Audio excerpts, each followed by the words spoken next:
거의 1년을 블로그와 저희 웹사이트 마케팅에 투자를 하고, 남편이 만든 블로그로는 많으면 3달러. 제가 만든 웹사이트까지 합치면 정말 많으면 10달러 좀 넘기고 맞아. 뭐 아니면 4, 5달러 정도? 안녕하세요. 짠내 짠내 부부입니다. 부부입니다. 저희 부부는 현재 둘 다 직장을 그만두고 회사를 한 상태에서 백수나 다름없이 살고 있는데요. 어쩌다가 이렇게 부부가 둘 다 놀고 있고, 남편은 특히 대기업, 공기업, 헬스 트레이너로 프리랜서 경험까지 했는데, 퇴사한 이유와 어떻게 후에 살아가고 있는지 현실을 오늘 좀 공유해드리고자 합니다. 어쩌다 포스코에 들어가게 됐어? 그때 당시에 공기업과 포스코 둘 중에 선택의 가로에 있었는데 부모님이 포스코로 가야 된다. 그때 이제 소리 없이 세상을 움직인다고 되게 대중들한테 밝혀지지 않은 기업이었어. 그리고 그때 당시에 연봉이 좀 높은 편이었어. 5위 안에. 그래서 포스코 가는 게 낫겠다. 돈을 많이 버는 게 좋으니까 입사를 하게 됐지. 결국은 부모님의 결정으로 포스코라는 회사를 가게 된 거네. 그치. 지금 제 성격도 그렇지만 남에게 잘 휘둘리고 있어. 이제 저한테 휘둘리고 있어요. 전형적인 거느리기 좋은 스타일인데, 그래서 부모님의 권유로 정말 괜찮았었어. 그때 당시에 일적으로는 해보지 않았던 경험들이 워낙 많다 보니까 학교 다닐 때는 안 알려주잖아. 또 사회생활이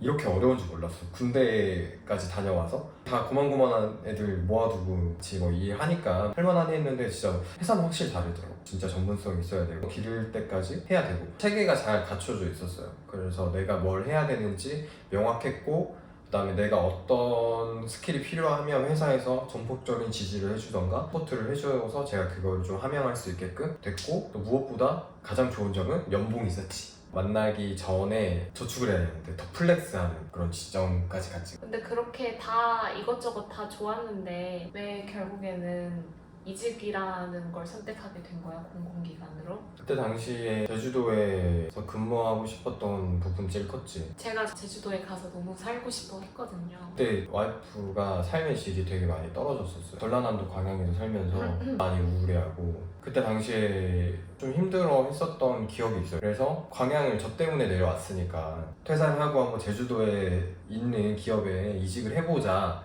해서 이제 공공기관을 찾게 되었고, 일을 하다가 제주도에 발령이 또 금방 났죠. 그래서 이제 성공적으로 공공기관으로 이직을 하게 되고 2년 정도 근무를 했잖아. 근데 왜 또 퇴사를 하고 이번에는 헬스 트레이너로? 어떤 시점이 있었던 것 같아요. 우리가 대기업에서는 연봉을 예를 들어서 5천 정도 받는다고 하면 공공기관 들어가니까 거의 반토막이 나고, 금전적으로 내가 좀 더 벌 수 있을 것 같은데 경험도 좀 있다고 생각을 했고 자만을 했어요. 그걸 제가 운동을 워낙 좋아해서 운동 관련한 자격증도 따고 보니까 그래, 한번 헬스 트레이너 해보자. 솔직히 그거는 내가 좀 입김이 있긴 했어. 그치? 근데 나의 결정에서 여부의 입김이 없었던 적은 없어. 근데 그만큼 나도 자신감이 있었으니까 한 거지. 남편이 운동을 진짜 좋아하고 잘하기도 하고 오래 했기도 하고, 또 이 얼굴상이 약간 공무원 상이잖아요. 내 생각에는 앞으로 헬스 업계가 전망도 굉장히 좋을 것 같고, 공무원 사이 트레이너이면 나는 조금 믿음직스러울 것 같다라는 그런 생각도 있어서 맞아, 좀 맞아. 권유를 하게 됐지. 나도 누군가를 가르쳐 줄 때의 뿌듯함을 알고 있더라고요. 가르쳐 봤는데도 되게 재밌었고, 그다음에 상대방이 향상시킬 수 있게끔 나의 경험을 접목시키면 나중에 나만의 좀 브랜딩이 될 수 있겠구나, 트레이너로서 라고 생각을 해서 비전을 가지고 퇴사를 했죠. 그다음에 이제 헬스 트레이너로 일을 하게 됐는데 정말 생각과 달랐어요. 실상은 공무원 상이어서 사람들이 선호하기보다는 내가 어떻게 표현해야 될지 모르겠는데 그냥 몸 큰 사람이 짱이야? 그러니까 조금 더 그런 것 같아요. 왜냐면 헬스를 보통 사람들이 하게 된 계기는 자기를 좀 더 뽐내기 위해서 보통 한단 말이야. 내 생각은 좀 특출난 사람한테 배우고 싶어 하는 것도 있었다고 보고 영업을 했었어야 돼. 그냥 뭐 공무원 얼굴 적당한 뭐 내가 뭐 운동을 좀 어느 정도 해, 이건 다 소용없고 내가 얼마나 회원에게 말을 조리 있게 하고 그 사람을 어떻게 끌어올 수 있는지, 그게 좀 중요했다고 봐. 거의 뭐 운동 전문가라기보다는 저희가 경험했던 선 안에서는 좀 더 영업사원에 가까웠던 것 같아요. 한 80%가 영업이었어요. 저희가 기대했던 바로는 건강, 영양학, 재활치료 막 이런 것들에 좀 더 집중을 해서 사람들을 도와줄 수 있는 전문 직종 같은 걸로 좀 더 생각을 했는데 그것도 아니었고 생각보다 이제 저희가 접했던 바까지는 그랬어요. 그리고 병원의 직업이니까 트레이너에 대해서 이것저것 찾아봤는데 육지에 비해서 제주도에서의 헬스 트레이너라는 직업은 좋지 않은 환경이었던 것 같아요. 맞아. 그렇죠. 어떻게 많이 달랐죠? 트레이닝을 무작정 시작한 건 아니었어요. 당연히 하기 전에 자격사항은 있어야 된다고 생각을 해서 자격증을 3개 땄어요. 자격증을 따고 들어가서 일을 했는데 생각보다 대우가 너무 안 좋아요. 제가 이제 헬스장을 만들기 전에 합류를 했는데 결론은 기본급이 30이고 그러니까 내가 한 달 동안 운동시간 1시간, 휴게시간 1시간 포함해서 10시간을 근무를 했는데 프리랜서인데 프리랜서가 아니었고 또 당직도 있었어요. 당직비는 따로 없었고 제가 느끼기에는 술도 좀 먹어야 되고 트레이너들끼리도 알력 싸움 같은 것도 많은 것 같고 좀 이해할 수 없는 문화가 많았어요. 그때 당시에 그리고 집과 그 헬스장의 거리가 꽤 멀었어요. 제주도에서 끝과 끝 그러다 보니까 출퇴근 시간도 오래 걸리고 기름값도 나 사실 적자였어요. 처음 만들어진 헬스장 경력도 없이 시작을 해서 영업을 해야 하다 보니까 아무래도 스킬도 부족하고 해서 거의 2달? 기본급만 벌어왔죠. 기름값만 사실 30만 원이 드니까 나가서 뭐 점심 먹고 해야 되고 왔다 갔다 해야 되고 해서 완전히 적자였어요. 저희가 생각하기에는 헬스 트레이너로 살아남기는 쉽지 않은 것 같다. 아직 덜 무르익은 것 같고 조금 더 좋은 환경에서 일을 하고 싶다라는 생각이 많이 들었어요.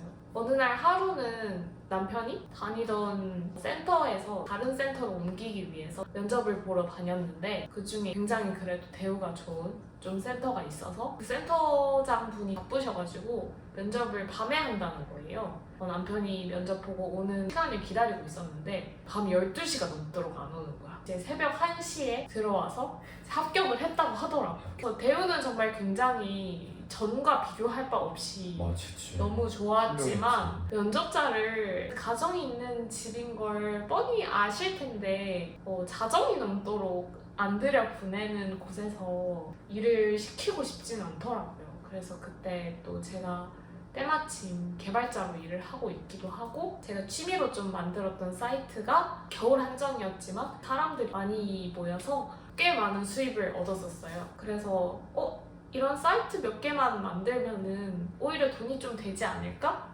그래서 이런 사이트를 여러 개 만들어 보면 어떨까? 아니면 뭐 블로그 같은 걸로 돈을 좀 벌어보면 어떨까? 그래서 그 당시에 이제 남편도 네이버 블로그를 꽤 오랫동안 운영을 하고 있었거든요. 유튜브에 틀면 제가 관심사가 그런 거다 보니까 또 알고리즘이 뭐 엔잡, 애드센스, 부업으로 달 1,000만 원 막 이런 영상들이 엄청 나오는 거예요. 지금 우리 어차피 트레이너를 해도 적자인데 차라리 이런 거를 해보는 게 적자는 아니지 않을까? 하는 마음에 이제 또 제가 제안을 했고 또 좋다 진짜 전업으로 해보자 해서 블로그나 웹사이트로 저희만의 프로젝트를 시작을 했죠. 그래서 프로젝트를 하기로 했을 때 처음에는 긴가민가 했었어요. 내가 과연 퇴사 후에 몇 개월을 투자해서 그 전에 벌었던 월급만큼 벌 수 있을까 되게 반신반의했었는데 그때 당시 유튜브나 클래스 101에 돈을 많이 이런 일로 해서 벌으신 분들이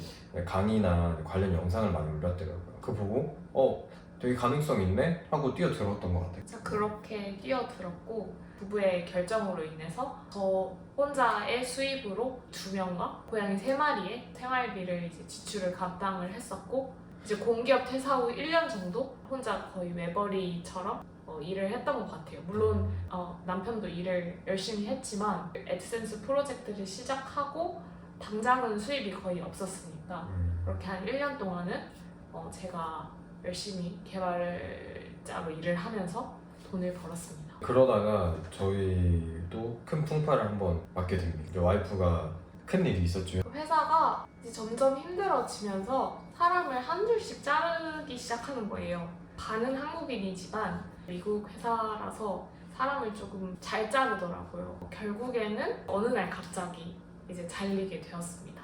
근데 그때 사실 내심 좋았어요. 왜냐하면 이 프로젝트에 좀 전적으로 참여하고 싶다는 생각을 계속 해왔었거든요. 그래서 둘이 같이 힘을 합쳐서 우리의 웹사이트를 잘 만들어서 열심히 하면 잘 되지 않을까 희망을 갖고 기뻐하면서 잘렸죠. 왜냐면 실업급여도 받을 수 있으니까. 맞아. 실업급여를 받는 동안 우리 일을 진짜 열심히 해보면 되겠다 이런 희망을 가지고 둘 다 무직의 상태가 됩니다. 그래서 둘 다 백수가 된 상태로 무엇을 했는지 좀 얘기를 해볼까? 일단은 남편은 거의 블로그를 포스팅 위주로 했었고, 그리고 저는 제 웹사이트를 이제 개발을 해서 열심히 만들었죠. 홍보 마케팅도 보통은 이제 남편이 먼저 알아서 좀 공부를 하면서 해주고, 네, 그런 식으로 서로 업무 분담을 하면서 열심히 일을 했던 것 같아요. 지금도 사실 마찬가지인데 주말은 없지 우리한테. 계속 일했어요. 다음날 눈 뜨면 일어나서 블로그 쓰고 또 쓰고 또 쓰고 마케팅하고. 또 유튜브에 찾아보면 막 하루에 뭐 포스트 10개 해야 되는, 애드센스 정지는 몇 개를 먹어봐야지 성공할 수 있다 뭐 이런 말이 너무 많은 거야. 그래서 되게 혼란스럽고 얼마나 열심히 해야 되는지도 잘 모르겠고. 되게 추상적이야. 그쵸.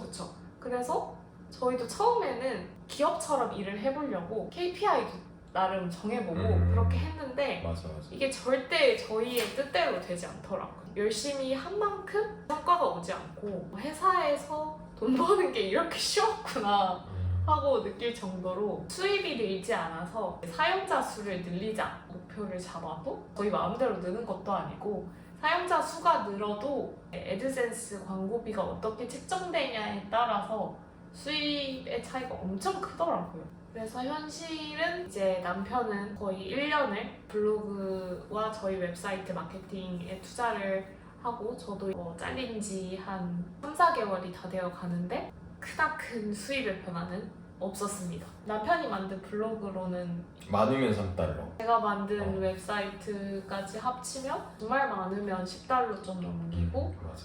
뭐 아니면 4, 5달러 정도? 아주 미니멀한 수입을 얻고 있습니다. 그래서 아직 막 포기한 건 아닌데 조금 더 해봐야 알 것 같아요. 애드센스 웹사이트나 블로그로 돈을 벌었다 하는 게 다 거짓말이라고 느껴지지는 않고, 그렇게 유튜브에 떠돌아다니는 영상들 한 달에 1,000 벌기, 100만 원 벌기 이렇게 보이는 게 사실은 엄청 쉽지 않다는 거, 그리고 엄청 운이 좋아야 되고 언제 잘 될지 정말 아무도 모른다는 거 알게 되었죠. 저희가 무자본으로 시작해서 월에 치면 한 20만 원이 안 될 때도 많죠. 투자한 시간으로 따지면 뭐 시급 1,000원도 안 될 것 100원, 같아. 몇십 원 되지 않을까? 그래서 조금 더 해보고 잘 되면 좋겠다 이런 마음으로 지금은 이제 유튜브도 해보려고 하고 있습니다. 앞으로 한치 앞도 모르고 몇 개월 뒤에 어떻게 될지도 모르지만 일단은 저희는 언제 돌아올지 모를 이런 무직의 기간을 좀 같이 즐겨보면서 감사하게 여기면서 잘 지내보려고 합니다. 여기까지 들은 게 도움이 되셨다면 좋아요, 구독 부탁드려요. 부탁드립니다. 부탁드려요.